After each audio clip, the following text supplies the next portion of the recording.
Olá, boa noite. Boa noite, pessoal. Seja bem-vindo a mais uma Academia da Alma. Estou aqui com o Lucas, presbítero Lucas, você escolhe como quer chamá-la, né? Lucas mesmo. Eu gosto de Lucas assim como eu gosto de Fábio só. Eu acho que demonstra pessoalidade. Mais intimidade. Isso aí. Muito bem, nós estamos aí nessa caminhada falando de desenvolver uma espiritualidade saudável. Isso significa que há uma espiritualidade que não é saudável. Ah, que espiritualidade é essa? Só para te dar um exemplo, a espiritualidade dos fariseus, né? Jesus condena, porque eles têm uma espiritualidade baseada neles mesmos, né? E aí se torna em religiosidade, né? Isso. E aí perde esse aspecto da espiritualidade. Então essa conexão com Deus, ela nos transforma. Então quando a gente fala de saudável, esse relacionamento com Deus, em que eu não busco a Deus para satisfazer as minhas necessidades, né? Mas eu vou descobrindo Ele como meu Pai. Em resposta a Ele mesmo, né? Ao que Ele Isso. faz, não baseado em mim, né? E a partir desse relacionamento tudo se transforma, né? Esse é um aspecto muito importante. Como é que eu percebo que a minha espiritualidade, meu momento devocional está saudável? Quando você percebe que está tendo transformação.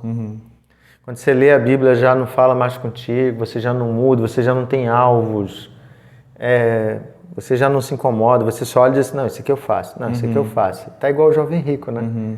Não, isso aqui eu já faço. Falta alguma coisa? Acho que não. Acho que não, acho que eu estou bem. Entendeu? Então, quando a gente perde esse o que posso a mais, né?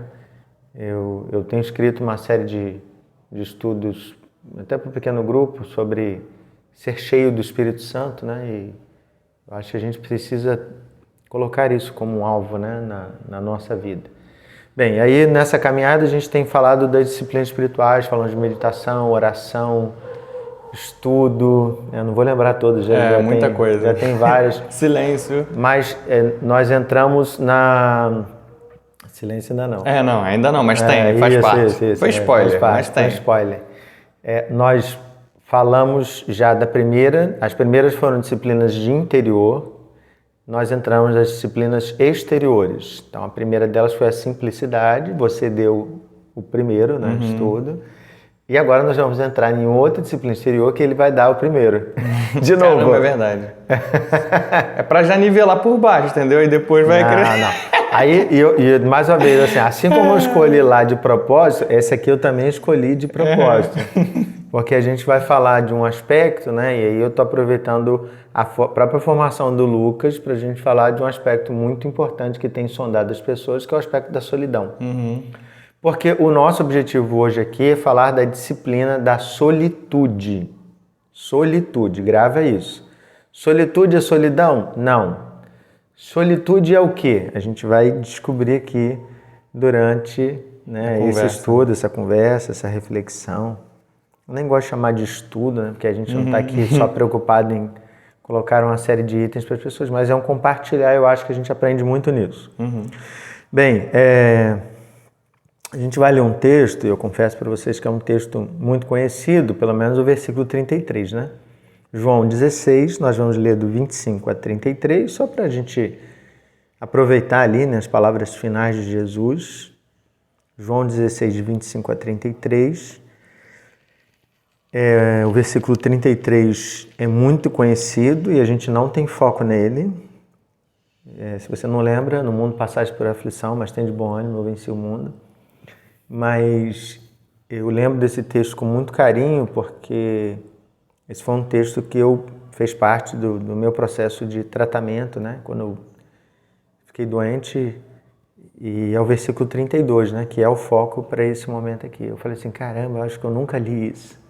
Assim, foi muito importante de ler as palavras de Jesus, perceber as palavras de Jesus e permitir que elas também entrassem no meu coração para me tratar. Redescobrindo, né? Isso. Parece que nunca ouviu. É verdade. Então eu queria pedir para o Lucas fazer oração, e se você também quiser ler o texto depois, pode ser. Tá? Então vamos orar? Vamos orar, pessoal. Pai, obrigado por esse dia, obrigado pela oportunidade de estarmos na Tua presença, buscando a Tua presença, buscando a Tua vontade, buscando aprender e entender mais de nós e como podemos Te servir melhor na prática das disciplinas que temos para melhorar, para edificar a nossa espiritualidade. Nos ajuda, Pai, a estarmos submissos à Tua vontade, estarmos disponíveis e atentos à Tua voz, porque a Tua palavra diz que as Tuas ovelhas conhecem a Tua voz. Nos ajuda a irmos para o caminho onde o Senhor indica e estarmos atentos e sozinhos perto de Ti. Essa é a oração que nós fazemos, em nome de Jesus. Amém. Amém. Muito bem. João 16, de 25 a 33, diz assim, eu vou ler na NVI, tá? Embora eu tenha falado por meio de figuras, vem a hora em que não usarei mais esse tipo de linguagem, mas falarei abertamente a respeito de meu Pai. Nesse dia vocês pedirão em meu nome. Não digo que pedirei ao Pai em favor de vocês, pois o próprio Pai os ama, porquanto vocês me amaram e creram que eu vim de Deus. Eu vim do Pai e entrei no mundo, agora deixo o mundo e volto para o Pai. Então os discípulos de Jesus disseram, agora estás falando claramente e não por figuras. Agora podemos perceber que sabes todas as coisas e nem precisas que te façam perguntas. Por isso cremos que vieste de Deus. Respondeu Jesus, agora vocês creem? Aproxima-se a hora e já chegou, quando vocês serão espalhados, cada um para a sua casa. Vocês me deixarão sozinho, mas eu não estou sozinho, pois meu Pai está comigo. Eu disse essas coisas para que em mim vocês tenham paz. Neste mundo vocês terão aflições. Contudo, tenham ânimo. Eu venci o mundo. Muito bem. Então, Jesus está aqui nas suas palavras finais, né? Ele está caminhando para a cruz, no sentido de ele sabe o que vem depois. Ele começa a falar, acho bem interessante, né? Falando na perspectiva da oração, ele diz assim, agora eu não peço mais ao Pai por vocês pedem, vocês falam direto com Ele, né? Coisa bacana, mudou aí a relação de oração. Mas aí Jesus, na despedida, e o nosso foco aqui é o verso 32, Jesus está se despedindo e ele diz que os discípulos vão embora, que ele vai ficar só, mas ele não está só. Então, isso não é um joguinho de palavras. Há um significado muito importante e é o significado disso aqui que a gente quer pensar. Então, Lucas, vamos começar assim. Jesus fala de ficar sozinho, mas ao mesmo tempo ele não está sozinho. O que a gente pode começar a perceber aqui? Sobre o que Jesus está falando? Existem muitas formas de estar sozinho ou se ver sozinho, né? A gente estava até comentando um pouco antes de começar a Academia da Alma sobre o cansaço físico e o cansaço mental, né? Então, a perspectiva que você olha sobre o estar sozinho, ela pode ser muito positiva. Talvez você, por exemplo, precise... Ontem isso aconteceu comigo, né? Eu precisava, no trabalho, ouvir um áudio, né?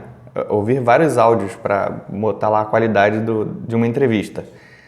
E aí, estar sozinho nessa situação é a melhor coisa possível. Eu posso me concentrar completamente naquilo que eu preciso ouvir, que eu preciso avaliar e fazer, né? Agora, se alguém vai para uma festa, o estar sozinho dentro de uma festa, que é possível, né, de alguma forma, traz esse sentimento ruim, né? Poxa, ninguém veio falar comigo, então eu tenho vergonha de falar com alguém. Então, existe diferença até no objetivo de estar sozinho. Mas vamos falar então no que Jesus está falando aqui, né? Vocês vão me abandonar e mesmo assim eu não vou estar sozinho. Por que então? Porque Jesus não vê na solidão, ou seja, o ser abandonado, como um problema, porque na verdade ele nunca se sente abandonado, já que ele sempre tem a companhia do Pai, né? E aí que a gente começa a pincelar sobre a solitude, né? Ele está sozinho, sim, fisicamente, sim, mas ele não se vê desacompanhado, né? Porque ele está sozinho e esse momento de estar sozinho é estar presente até de forma mais intensa, né? Na presença do Pai, né? Então, essa é a solitude, é o estar sozinho de forma até proveitosa para desfrutar da comunhão com o Pai. E a solidão, aí de fato é o estar sozinho, talvez gerando um motivo de sofrimento, né? Acho que eu diferenciaria mais ou menos isso. Quando você deu o exemplo do trabalho, até foi bem interessante, né? Porque uma outra perspectiva que eu posso dizer, assim, é a mesma coisa que você falou, mais uma palavra, né? quando eu busco a solitude, eu intencionalmente fico sozinho.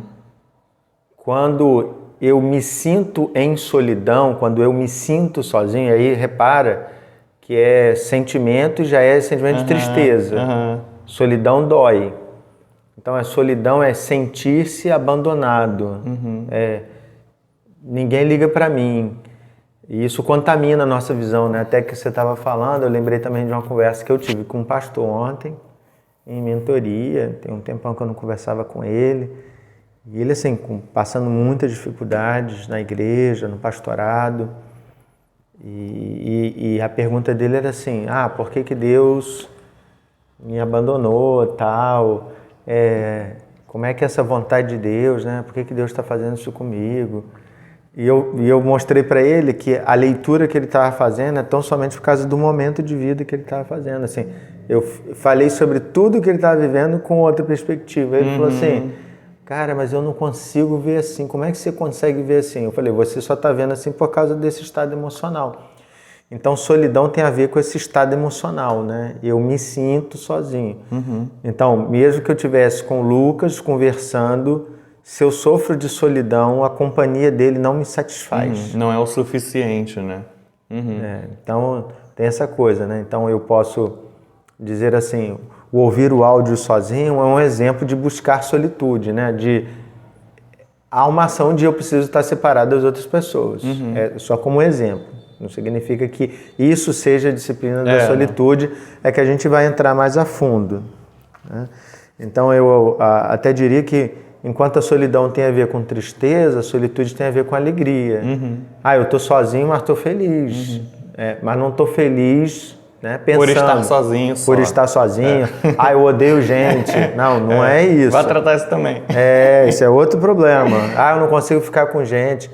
No retiro de pastores, teve um pastor que falou assim, cara, se eu pudesse, eu comprava um fone, um protetor auricular, e para não escutar as pessoas. Eu falei, caramba, cara, assim, o nível de enfermidade que o cara tá, né? Que ele já não consegue mais escutar. Ele falou assim, vocês estão falando, vocês não têm ideia de como é que a fala de vocês está me irritando. Caramba, é de ouvir mesmo, né? De ouvir. Estava cansado de ficar. Então ele falou, eu queria ficar sozinho. Isso aqui é solidão. Tem nada a ver com solitude, né? Então a gente precisa entender isso. Bem, na boca de Jesus, então, Lucas, o Pai é suficiente, né? Eu acho bem interessante essa expressão. Vocês vão embora e vão me deixar só. É uma coisa que acontece na vida com todo mundo, né? Às vezes eu reclamo, fulano foi embora e me deixou sozinho. Jesus também experimentou isso, não tem novidade nenhuma, né? Vocês vão embora e eu vou ficar só. Mas aí que entra a palavra de Jesus, que é bacana. Mas eu não estou só, porque o Pai está comigo. Como é que isso reflete, né? Ou como é que isso tem relação com o que a gente está vivendo no nosso tempo, né? Como é que a gente pode relacionar isso? É engraçado. Antes de responder isso, eu estava pensando no contexto do texto, né, que a gente leu, dele falando, eu não vou pedir ao Pai por vocês, porque vocês já conhecem ao Pai, né? Tem essa relação agora de eu ensinei para vocês e vocês constroem essa relação com Ele. E eu lembrei lá do outro texto que, se eu não me engano... Não, eu vou me enganar, não vou tentar lembrar o nome do discípulo, não. Mas um dos discípulos fala, mostra-nos o Pai. E aí Jesus fala, mas eu estou com você até agora, você não entendeu ainda, né? E parece que nesse momento Jesus declara, agora vocês começaram a entender. Não sei se é André, eu sempre confundo o nome. Mas ok, né? Eu lembrei disso porque, por essa situação de hoje ser tão comum, a gente fingir, ou pelo menos interagir, né, nas nossas relações, como se o estar sozinho fosse algo bom, ou eu com a minha tela, né, com o meu celular sou suficiente, então eu passo meu tempo aqui, eu me entretenho aqui. Felipe que disse. Felipe. Mostra o Pai. Ainda bem que eu não arrisquei. Então, estar com a minha tela é o suficiente, estar, sei lá, com os aplicativos que eu utilizo já passa o meu tempo e me traz paz ou me traz um sentido de suficiência, né? Só que, através desse recurso, a maioria das vezes, é o que a gente observa, né? Então, é o que a gente observa, pode parecer muito individual, mas existem muitos estudos sobre isso, sobre a sociedade de hoje ser uma sociedade líquida, né?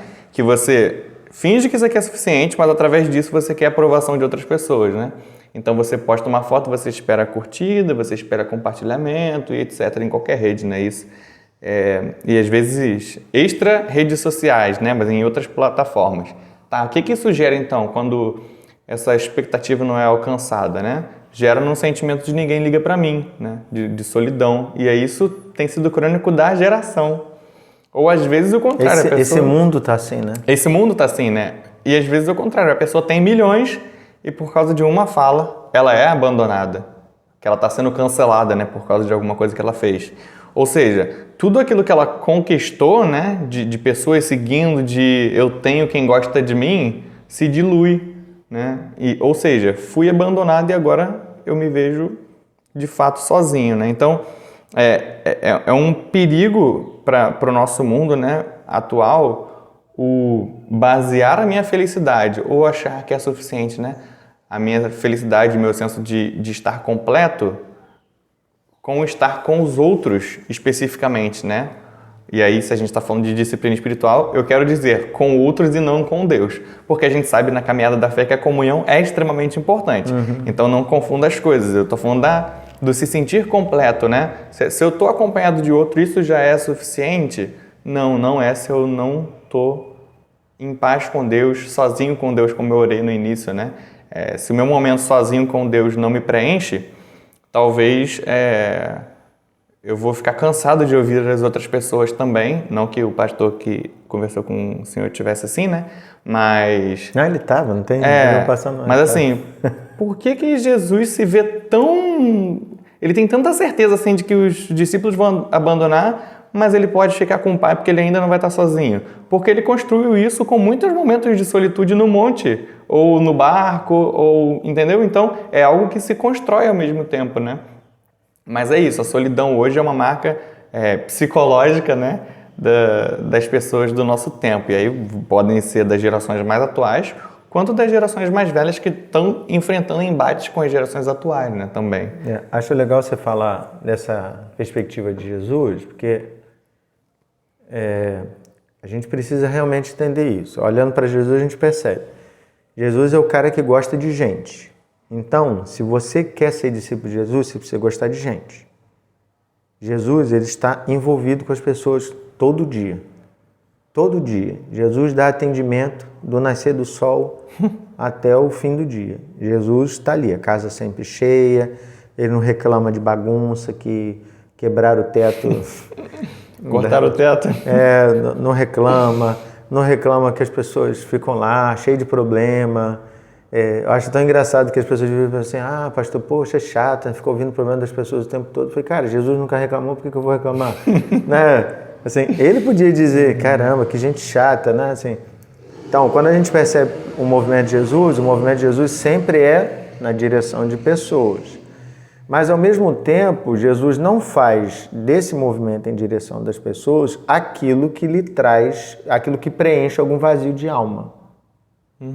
Então, Jesus é preenchido na relação com o Pai. E ele eu ia falar esbanja, né? Mas ele derrama sobre as pessoas. Isso, e a partir dessa relação com o Pai, ele tem a oferecer para as pessoas. A gente faz o contrário, né? A gente se alimenta na relação das pessoas. E às vezes as nossas relações não estão boas e isso impacta a nossa relação com o Pai. A gente faz o caminho inverso, por isso que a gente sofre, né? Inclusive na terapia cognitivo-comportamental, que é a minha linha de psicologia, né? A gente tem uma descrição sobre os pensamentos disfuncionais, né? E as crenças, e a gente chama de desamparo, desvalor e desamor, né? Que é mais ou menos isso. O desamparo tem muito a ver com isso, né? Poxa, ninguém quer ficar comigo, ninguém gosta de mim, eu não sou cuidado por ninguém, né? O que é isso? Solidão, né? E aí isso vai se exemplificar, o desamor também, todos eles poderiam ser caracterizados pela solidão, e isso vai ser demonstrado nas nossas relações quando eu percebo que, de alguma forma, a minha relação com o outro não é palpável, né? Não é suficiente, assim, eu posso perder a qualquer momento ou eu não tenho, né? E ela não me preenche de verdade.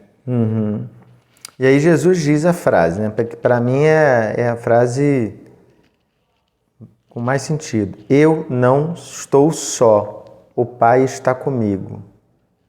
Na prática, o que significa isso para Jesus e para nós, assim? Eu não estou só.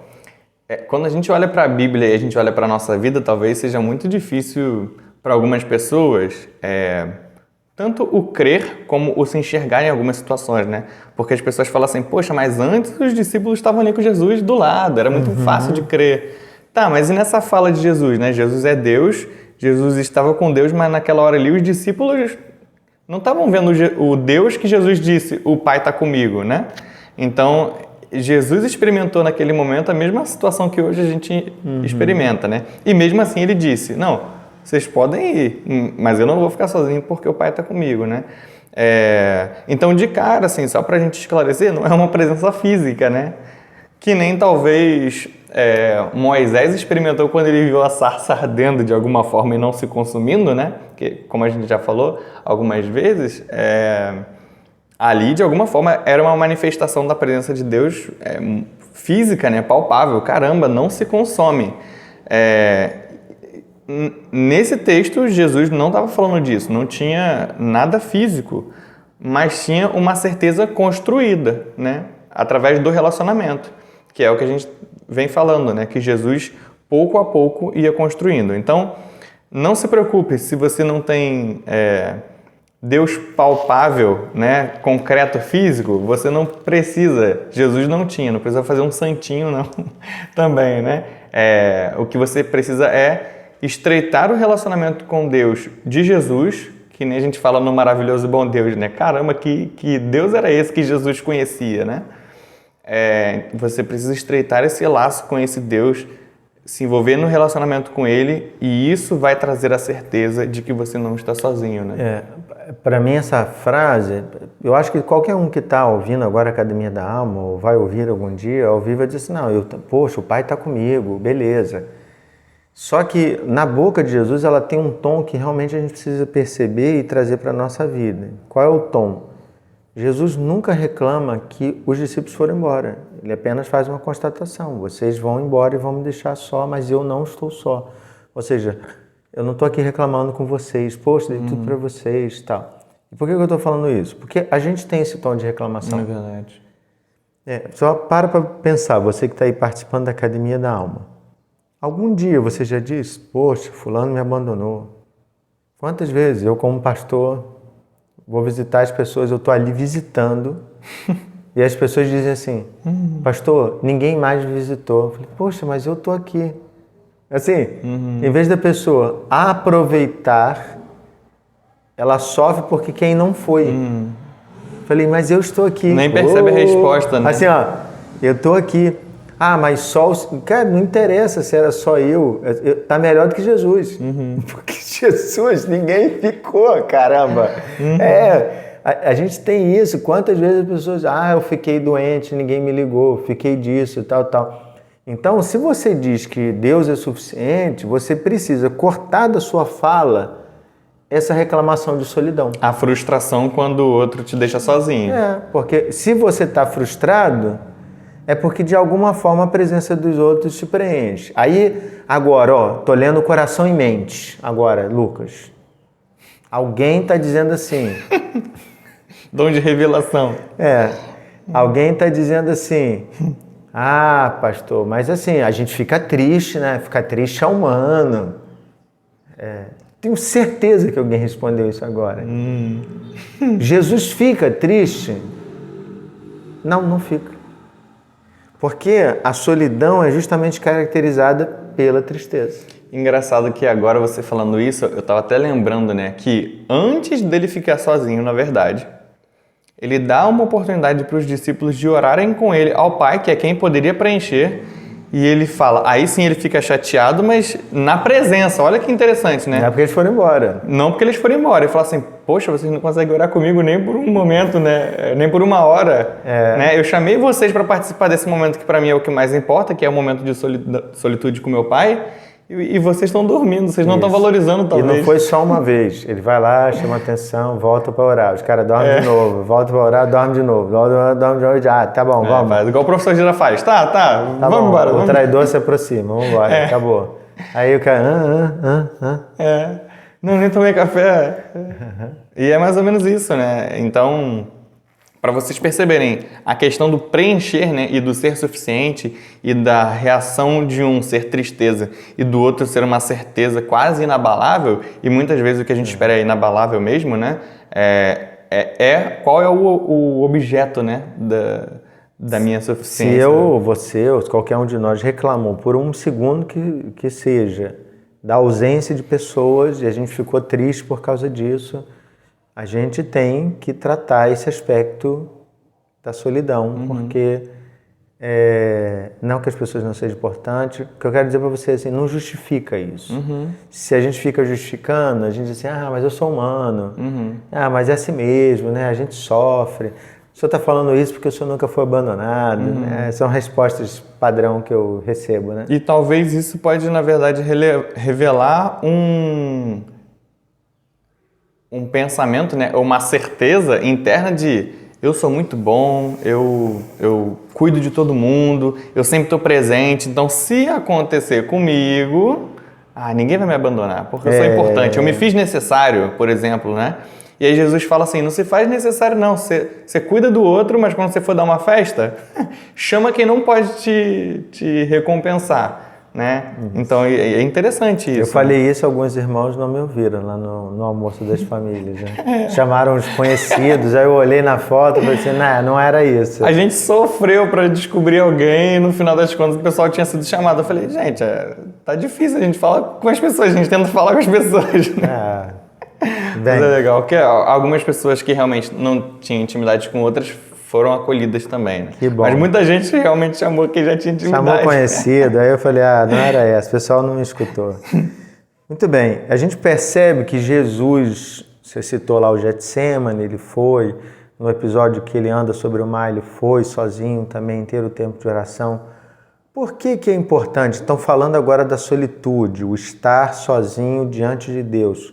Por que isso é importante, Lucas? Ou para que isso serve, né? De cara, com todas essas situações que o Senhor trouxe, né, que são apresentadas por Jesus como algo que é construído, a gente sempre pega o exemplo de Jesus, né, para a gente se espelhar, a gente percebe que utilizar, né, viver, experimentar essa disciplina como uma disciplina é algo que ajuda a gente a construir essa certeza, essa sensibilidade de que, de fato, Deus não nos abandona, né? Que Deus está próximo e que Deus é suficiente. Então, quando Jesus exercita essa disciplina, no exemplo que a gente deu agora, né, dos discípulos que não conseguem vigiar e orar ali com ele, né? Mas mesmo assim ele faz, ele diz, é importante. Quando ele vai para o monte, e aí fica um tempo, e aí Pedro, depois tem até aquele vislumbre, né, acho que Moisés e Elias, né? Transfiguração. Jesus também está experimentando aquilo, né? E olha como Jesus estar buscando ficar sozinho com o Pai tem reflexos nos outros também, né? Então o objetivo dele não é mostrar para os outros Elias e Moisés. O objetivo dele é ficar sozinho com o Pai, experimentar a presença do Pai, orar. Mas isso também tem reflexo e impacto nos outros, né? Então, assim, a gente pode hoje se achar, se perceber com muitas dificuldades, né? Do ficar sozinho para estar em solitude, que é buscando a presença de Deus, né? Mas existem muitas formas da gente fazer isso. A gente não precisa ir para o monte como Jesus fazia, né? A gente pode, por exemplo, até seguindo a orientação de Jesus, ir para o nosso quarto, trancar a nossa porta e falar com o nosso Pai em secreto. E o nosso Pai que está em secreto nos ouve, né? E Ele ouve o nosso íntimo. Então, diferente das pessoas que podem nos abandonar dependendo daquilo que a gente revela, né? O nosso Pai já sabe o que está no nosso íntimo e revelar a Ele, ou seja, pronunciar, né, com os nossos lábios, é extremamente saudável para construir esse relacionamento com Ele, né? Então, eu sei que eu pequei, mas eu confessar diante dele reforça o quanto eu sou fraco, reforça o quanto eu sou pequeno e quanto eu preciso da presença dele, do cuidado dele, né? E isso sim deve ser suficiente para mim, né? Acho que a gente tem muito a aprender nesse sentido. Quando eu penso na solitude, um aspecto que vem à minha cabeça é que o efeito de massa, né, de estar junto com muita gente, ele me liberta daquilo que me dá medo. Então, por exemplo, se eu for num aniversário, o Lucas me chamou para o aniversário dele, cheguei lá, beleza, suco, coxinha, bolo, conversa, piada, tem videogame, beleza, eu posso estar cheio de problemas. Mas vai distrair, né? Vai esconder de Eu alguma vou forma. esconder facilmente. Sorriso, dou a mão pra Rosinha, e aí, cara, beleza, bom te ver, todo destruído por dentro. Então, a companhia, ela acaba te distraindo, né? Eu posso estar cheio de problema e ir pro shopping, andar, distrair. Essa é a ideia do entretenimento, né? Eu vou ocupar meu tempo. Por quê? Porque eu quero fugir daquilo.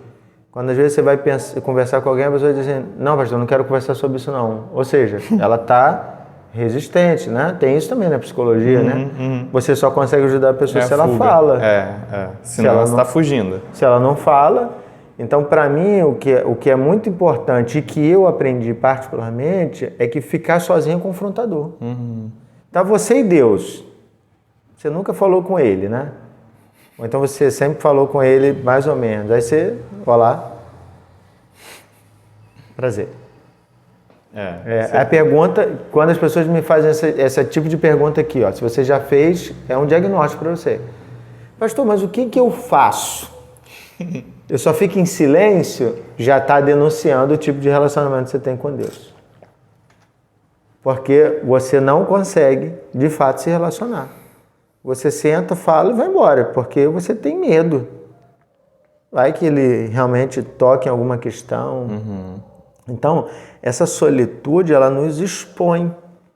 Quando Jesus estava lá em solitude, no deserto, na tentação, ficou exposto ali para o maligno, né? Por que Jesus a fome...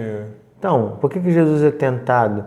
Olha lá o outro momento no Getsêmani. Caramba, ele está sofrendo mesmo, angustiado ao ponto de suar sangue. E ele olha para os discípulos, caramba, esse camarada não sentem nada, absolutamente nada. Ou seja, eles se escondem na multidão. Jesus está ali na mesa da Santa Ceia. Ó, um de vocês vai me trair. A única coisa que o Pedro faz só não sou eu. Então, esse efeito massa, né, de estar com muita gente, eu falo efeito manada. É igual boi, cara, você vai no fluxo, né? Isso mesmo. Então, a gente sofre muito por causa disso, né, porque a gente não percebe, no estar sozinho, uma oportunidade de tratar coisas que estão no fundo do nosso coração. Por que Jesus manda fechar a porta do quarto? Porque, cara, você rasga o seu peito e diz, Senhor, caramba, eu fiz isso. O Senhor sabe a intenção que eu fiz. Você não finge, né? Antigamente a gente tinha essa expressão do colocar pano de saco, né? E pó e cinza. E aí ainda assim existe esse fator de, todo mundo vai ver. Mas depois de Jesus, né? A gente tem isso que muitas vezes vai ser até mais desafiador, né? Caramba, o Senhor já até sabe, né? Mesmo assim eu preciso falar? Então, por que você vai confessar? Uma vez perguntaram para mim, pastor, mas por que eu preciso confessar se Jesus já me perdoou? Aí eu falei, cara, você é tão pragmático que você só está preocupado com o perdão. Beleza, esse você já tem, então não precisa orar. Se a sua pergunta é essa, Mas pensa, como é que você vai se relacionar com seu filho? Ele só toca a vida, tudo certo? Não, eu quero conversar com ele. Eu falei, mesma coisa, então. Eu converso com Deus não é para ter o perdão, porque isso ele já me deu. Eu converso para Deus assim, Senhor, caramba, que decepção, né? Como é que eu entristeço o Senhor? Caramba, eu preciso de ajuda nisso, eu fiz por causa disso, daquilo. É essa conversa. Então, o estar sozinho, para mim, o mais confrontador foi isso, né? Tem ninguém para me esconder aqui. Só sou eu e ele. Há pouco tempo eu até vinha conversando isso com a Débora, né, de vez em quando. que eu gosto muito de aproveitar o meu tempo e eu brincava com o pessoal na faculdade que o meu cérebro é cérebro de mulher, né? Que eu consigo separar as coisas e fazer as coisas. Essa é uma frase bem perigosa nesse tempo. Não, é verdade, nessa época, né? Nesse tempo. Mas eu vou explicar. Explique. Fica aí conosco, aí não vai embora não. Conforme os critérios abaixo.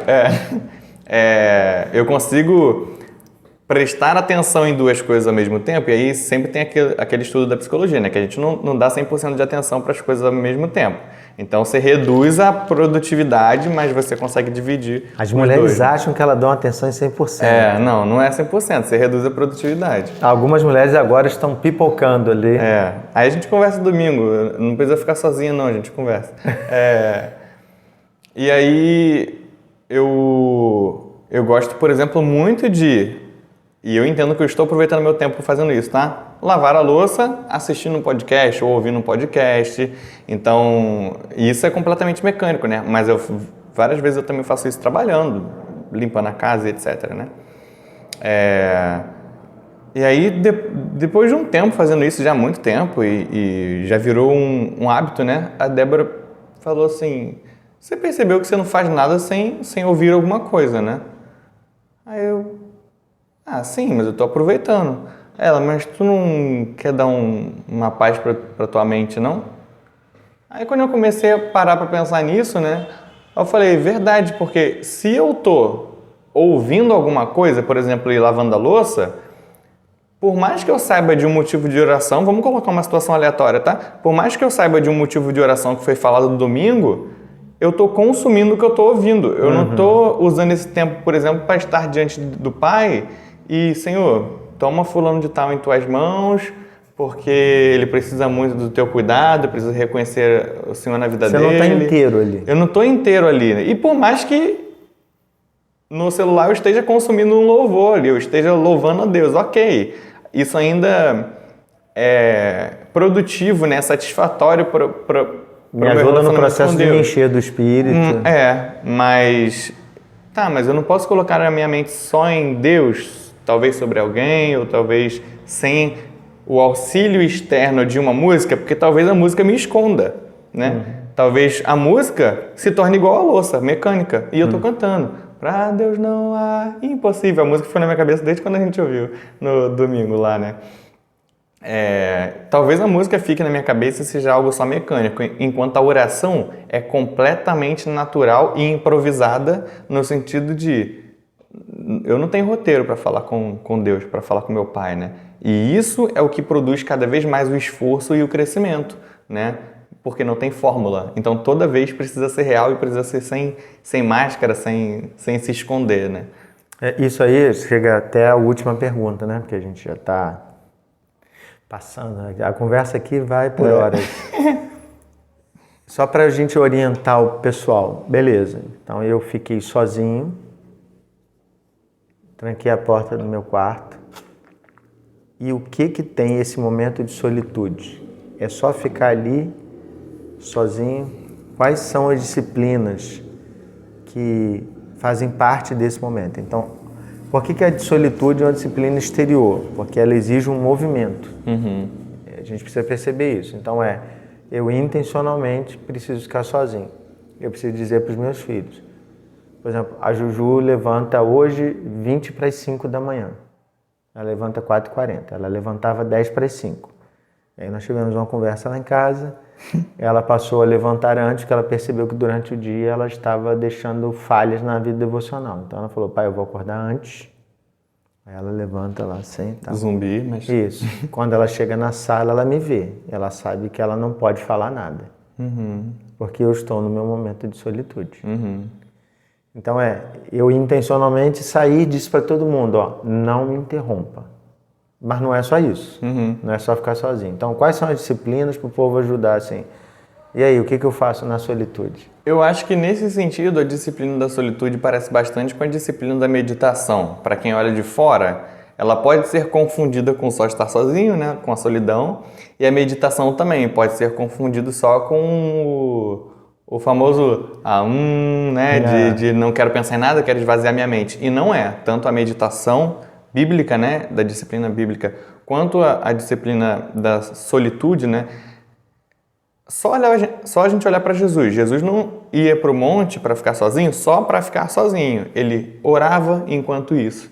Ele jejuava enquanto isso. Ele meditava nas Escrituras, né? Inclusive, quando ele está em jejum e em oração no deserto e o diabo vem tentá-lo, né? Ele cita as Escrituras, ou seja, é algo que está na minha mente, né? Então eu estou meditando, nesse sentido a gente poderia considerar isso, né? Ele está meditando sobre as Escrituras. São algumas das coisas que vocês podem fazer. Então a disciplina da solitude, ela nunca vai ser praticada sozinha. Pura. Ela sempre vai estar associada com outras disciplinas. Que normalmente são internas, né? Isso. Então eu tenho uma disciplina externa, mas por que eu estou falando? Porque eu vou dar um exemplo concreto de você perceber como esse movimento é importante e as pessoas ignoram. Quando a pessoa vem no gabinete, eu pergunto, como é que conta para mim quando é que é o seu momento devocional? E a pessoa diz, eu leio e oro no metrô. O meu momento devocional é no metrô. Meu momento devocional é no ônibus. Não dá. Porque assim, ela ignora que essa disciplina da solitude, ela tem uma importância, ela tem um papel, assim, de pegar uma cadeira e sentar ali sozinho. Ela não consegue perceber que essa multidão em volta dela, falando um monte de coisa, não permite que ela esteja ali inteira. Elas não estão ouvindo um podcast, mas o povo ao redor é um podcast. Falando o tempo todo. É uma freada, é um tiro, é um grito, é um cheiro desagradável, né? Tudo chama atenção. Então é imprescindível que a gente faça esse movimento de estar sozinho, eu e Deus. Sozinho mesmo. É essencial. A gente não precisa mudar o que Jesus falou. Entra no quarto e tranca a porta. É um movimento solitário. E muitas vezes a gente pode, talvez, indo por um caminho um pouco mais... eu ia falar saudável, mas a palavra não é saudável. Muito mais comum, né? Assim, mas eu já tenho meu momento com a minha família, um momento devocional, eu já faço. Mas percebe, principalmente se você tem filhos, né? Se você faz um momento em família, ainda assim, por exemplo, você não vai falar para o seu filho de 5 anos no momento devocional, um pecado muito grave que você tem, que talvez só sua esposa sabe que você precisa cuidar, ou só seu marido sabe, né?